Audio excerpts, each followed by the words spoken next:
Welcome to the Analyst View by Capital Group, a podcast series that offers concise, investment-centric dialogues.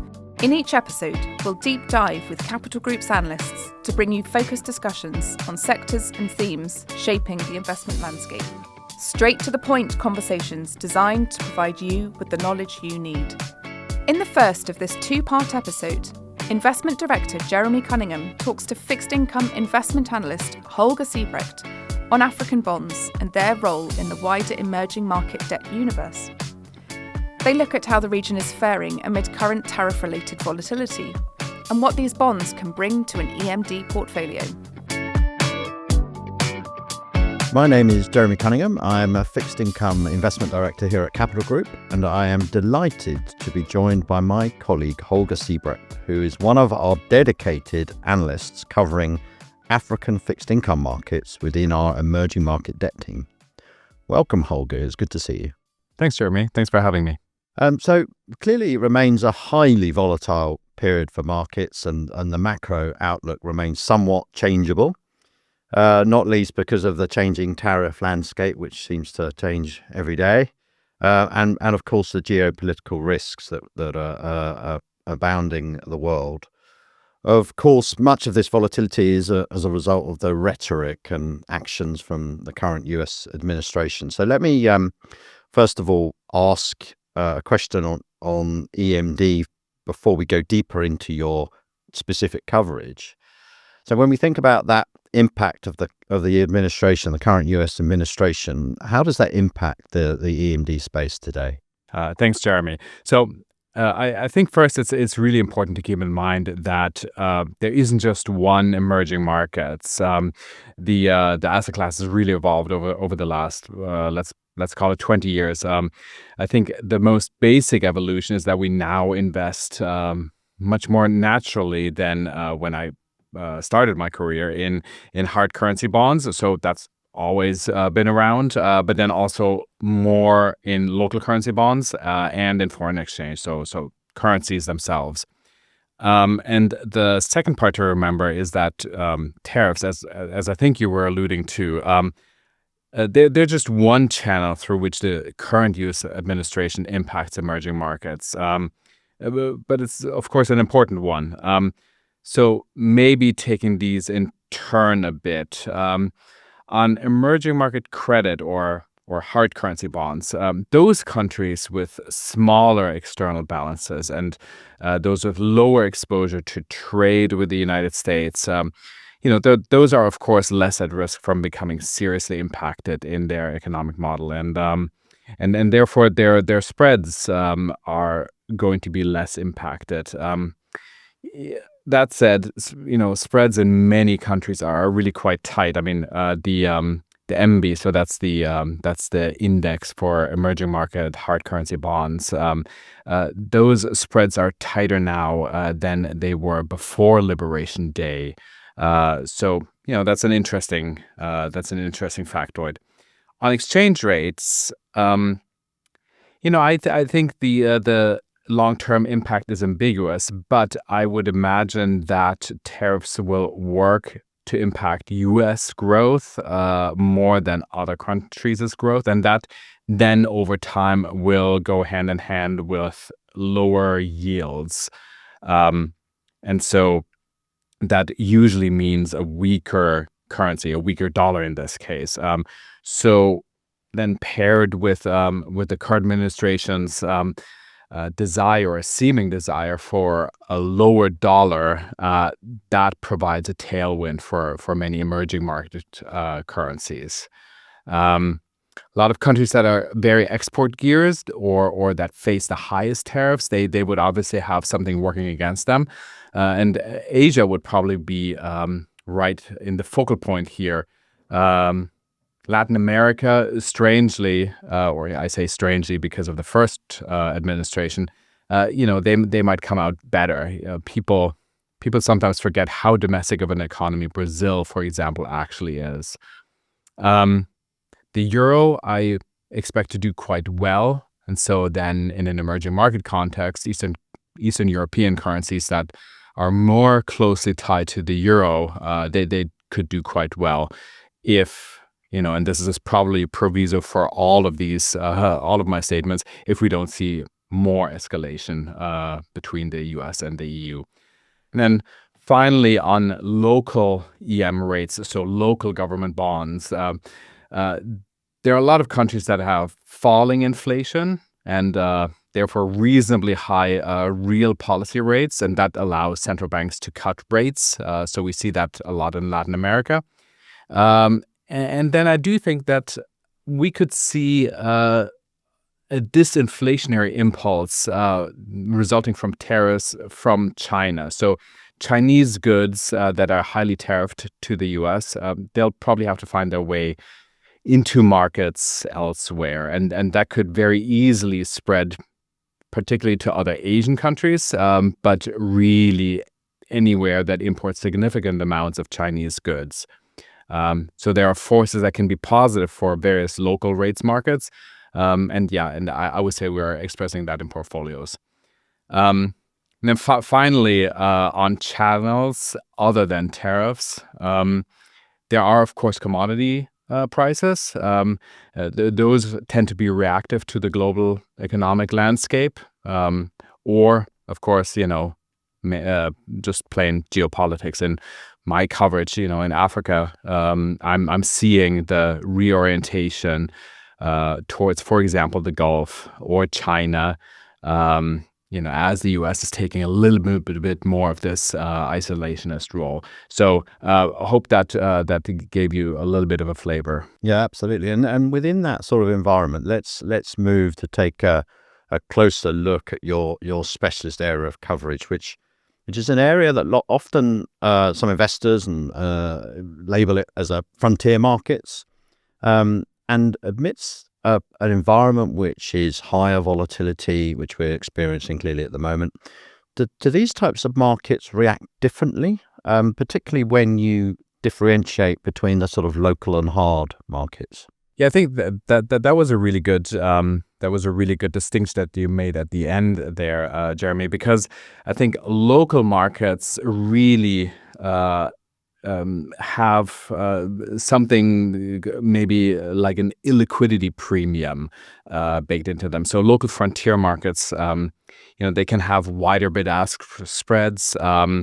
They have smaller transaction sizes, so it's harder to use them very tactically to react to news flow, and therefore they don't react as much to day-to-day moves. And they often have higher coupons, so the bond math just really works that they have inherently lower volatility. And that makes frontier markets so local frontier markets often attractive. In that within a normal volatility environment, or even if you have short periods of very high volatility, they can generally hold up quite well. And provide sort of an element of lower correlation to an emerging markets portfolio. And we've seen this recently, for example, with Nigerian local bonds, that despite the pressure on oil prices after Liberation Day, they've held up really quite well, while dollar bonds of anything related to oil sold off more substantially. So local frontier markets can play a really good diversifying role in a portfolio, but you really, really need to know the country in question and where the pressure points are, because when volatility enters longer, heightened periods, then you can really experience very large losses in bond and in currency values. So developing that further and talking about really understanding markets, one by one from the bottom up, really another key factor is, and I think in particular the markets that you cover under your coverage, is the ownership profile. And obviously we have a capital group, dedicated traders that purely focus on emerging market debt, for this reason, to adding that to our understanding of markets. It's really understanding the ownership. So on this point, let me ask you a sort of a three-part question. What is the foreign participation like in local frontier markets? And in particular, have you seen major changes since the pandemic on the ownership? And really the last part of my question is, and does that have a bearing on your positioning in portfolios? Yeah, thanks. So we have seen material changes. Some countries didn't really have much foreign participation before the pandemic. So Nigeria comes to mind there again. It's a country that was really deserted by foreigners for years. But then amid reforms under a new government, that really changed, and participation grew substantially to levels very, very, very large, probably akin to something like South Africa. I'm hesitating to name real numbers because this is really quite hard to ascertain with any degree of certainty. But of course, the trading desk is really invaluable here in getting me good color. Recently that this is now moderated a little bit again, with lower oil prices, people are probably a little bit more nervous. Then there are other countries that had really large participation. So Ghana, for example, that was often a favorite. But then when Ghana defaulted, both on its external bonds and on the local bonds, it never really recovered, and foreign participation in the local market now is really quite low. Other countries, Kenya has always had a very low participation due to some structural reasons. Recently, Zambia has become a favorite where that is very heavily owned by foreigners. So there's really a big degree of dispersion, I guess, in foreign ownership. I try to avoid having too big positions in very heavily foreign-owned local frontier markets because, if things don't really go according to plan, then it can be very costly to either try to leave with everybody else at the same time or try to stick this out. And I always say that currency losses are permanent, or they, at least in my area of coverage, they tend to be permanent.